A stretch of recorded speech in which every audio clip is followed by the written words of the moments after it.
วกเขาเป็นยังไงเพียงแต่พวกเขา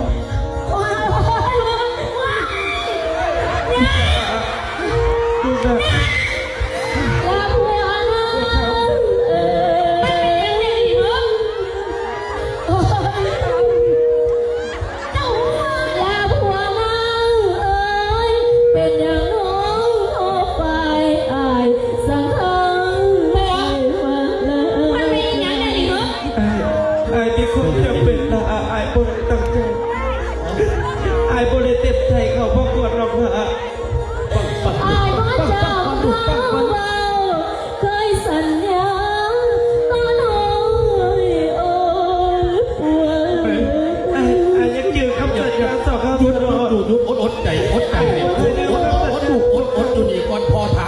ก่อนด่วนไอ้บุเคยไอ้จึงเฮ้ยเจ้าอยู่หันหลังก่อนเฮ้ยคอยถามทุกคนเพื่อนสิไม่อยากให้พูดแต่กับคนอื่นเลย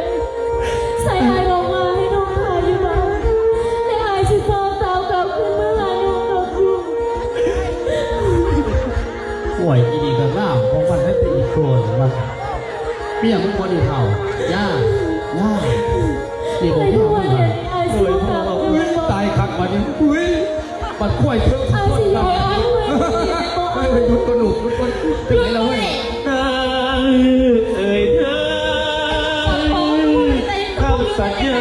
แต่กี่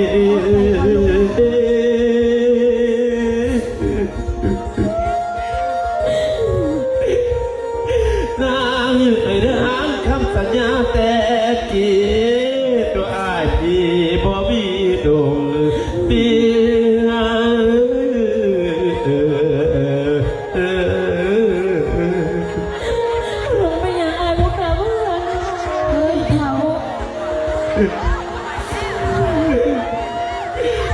ไม่ได้รู้ว่ามันจะเป็นหรอกทางสายจึงสิดาวกระดูอาจจะกดจะเป็นบ่เต็มใจแต่พอดีย้อนว่าปีกันเดียวจบเดียว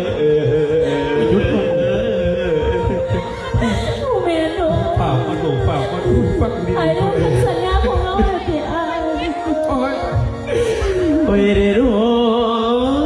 มาเรือเธอขาวรอเรือทอเรือกินเรือเจ้าแต่ผู้ดีเอาตัวนี้กูขอบคุณจังสิวาเลยเรื่องมัน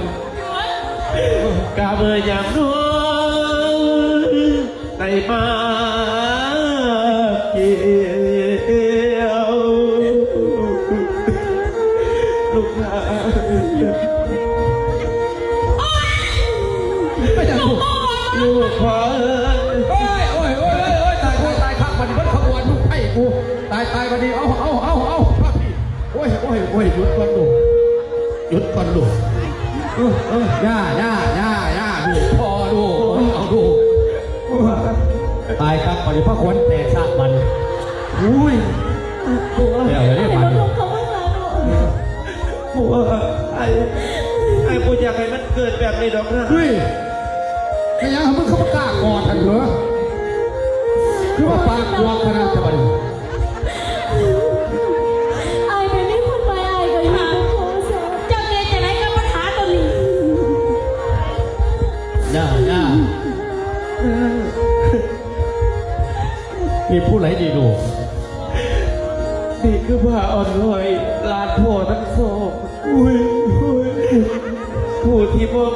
คือลูกไปแล้วลูกไปสุริยะดาวอย่าให้เขาพูดว่าเรื่องคนเมื่อไรเด้อไม่คุยตัวตายครับมันถึงขาปูนี่นอนน้ำยาปูไปจะบ่แห้งบ่ดูไผ่กูเนี่ยจะอยู่มาดูของเขาไม่ดูไม่ตายเลยไอ้ดูไงโอ้ยมันเกินไปเนื้อบันดูไผ่ที่เราบ่ได้เอาในบันดีไผ่ว่าจะได้ตูกับยาเด่นเหตุจังไหนเจ้าที่เด้อลูกไผ่บ้านนอกกับลูกสะใภ้ได้เมืองอีหลาหาจะเลิกนี่บ้านนอกคนนั้นคอยที่ถอนงอกถอนโคตรจะเบิดเตียง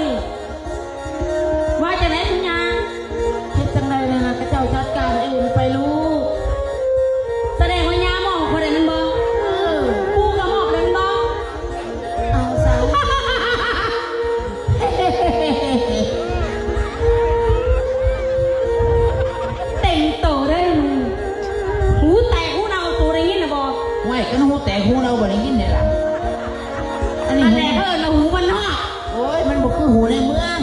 นี่เมียที่จดทะเบียนสมรสเจ้าอยู่พี่สำหรับเมียคนนี้เจ้าสิมาแต่ไหนชมพู่ก็หูจักเลย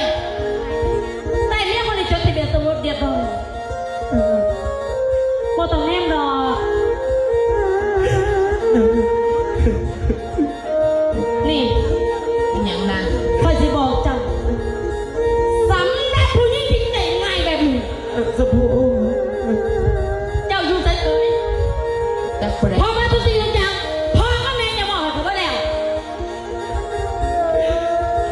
จักซี่สนอ ผู้หญิงที่ใจง่ายแบบเจ้าแต่จะมีลูกครอบพวก สมพู เป็นอย่าง คุณนายเอาจักซี่ซาขน่อยว่า เอาจังไหน อันจะบังขน้อย ท่านบังเนี่ยเป็นอย่าง มันเหม็น แม่นหยัง แล้วเหม็นตัวเองนี่เรา ดมมึงก็คันจะหัวเหม็น โอ้ยเขาไม่ได้เหม็นเจ้าเขาเหม็นตัวเองคุณน่ะ ติ จักซี่สนอคุณนายขน่อยว่ามันกระเทินมาได้มาแล้วเนาะคนเฮากับมีหัวจิตหัวใจคือกันในเนาะขน่อยว่า มันกระเทินมาได้มาแล้วก็ขอพักขออยู่ขอเศร้า อะไร หา กัน ขน่อย ดู ว่า สิลูกเอ้ย ให้ไปทานห้ามใส่ขน่อยละยอม มาอยู่บ้านแรงมาเพื่อยังไงกินของง่าย โอ้ย เขาเที่ยงไปหนูตกทั้งข้าวสารมาตันทอมันเท เพื่อน เลย ว่าจ้าเถื่อ ตบมือแต่ลูกปั่นไปสำหรับกูต้องมีของมาแลกเปลี่ยน ของยัง มึงจะมาแลกกับกูได้ ไอ้ที่จะได้หลักคุณนาย ที่พูดจะเป็นน้ำตา มันไม่ยังเดียวแล้วมึงก็พันกันยังอีก มาดิ อีบ้านนอกแค่ตกล โอ้ย ำพอทุ่งแล้วมึงไปเจียมตัว มันจะแม่ มันเปรียบกันคนละสั้นสันวันหนักกูจะบอกมึงซ้ำๆอีผู้ยิ่งใจง่ายอีผู้ยิ่งตาอี โอ้ยอย่าว่ากันจังสันท้องขน่อยเอ้ย บ้าเป็นหยัง จะเป็นคนใจง่ายใจบ่ง่ายแล้ว เสียใจทั้งกูจะใจง่ายกูก็ยังมีทะเบียนสมรส โอ้ยมันก็แม่นอยู่ เพื่อนน้องมึงเขาก็ทั้งตีตาทะเบียนสมรสไทยก็ง่ายนะเขามาทุกอย่างแล้ว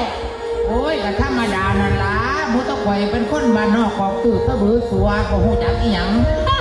มันบ่คือพวกบ้านให้ใส่หวานสันดานหมา มันเลยหูจักทุกจริงทุกอย่างพวกขน้อยนั้นมันก็ได้ตีทะเบียน พวกบ้านไหนน่ะมาตีทะเบียนอยู่เป๊ะเป๊ะอยู่ อาชีพ โอ้ยอย่าได้สูงปานนั้นมันจะเห็นเตารี เป็นหยังเต่าดีกูกับเต่าดีใหญ่ๆตึงๆแล้ว เออ บอกคือเต่ามันดีน้องมันหน่อย มันจอย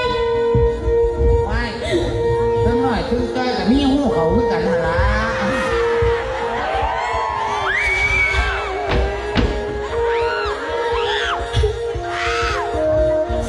อาชีพกับมือและเมียถอนอาย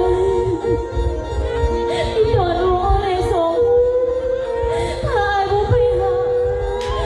หาได้อยู่เนื้อกินสู้ลูกกิน พี่น้องเอ้ยพ่ออยากเป็นลูกมือตู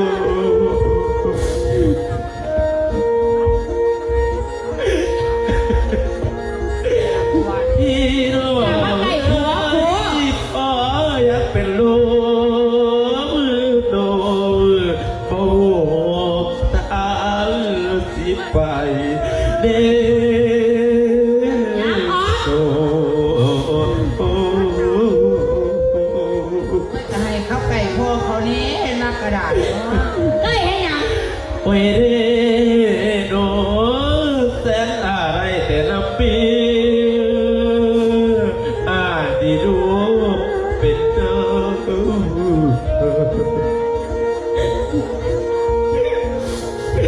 ลูกเอ้ยอยากแต่ตายในข้าวลี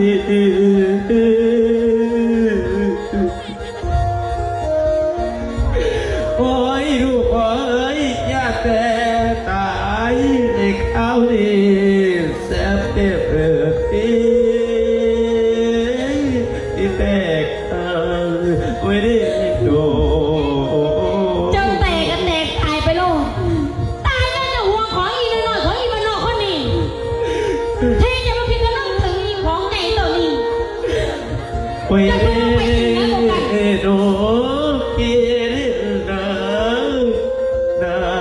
ดอกไว้ข้าเจ้าเป็นเบียงอยู่ มึงก็อึดคักแต่เนาะผัว ใจ เนี่ย อาวรโอ้ยน้ำเจ้าอาวิตาผู้เป็นแม่ตูนาเอ้ยนาให้เจ้ามาโรดซอยแก่ แก้ยัง ปัญหาอายให้สวงดีได้รู้ เก๋ปันเต้าปัญหาตะโกว่า โอ้ยเมียพี่เอ้ยเมียพี่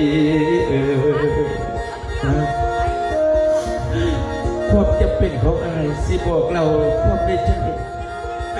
โยนมาท่าเวลาได้ติดหนีสินไว้ท่าใดขันบาอายโบเห็นแบบนี้ เขาสิยืนเลื่อนบาดดิน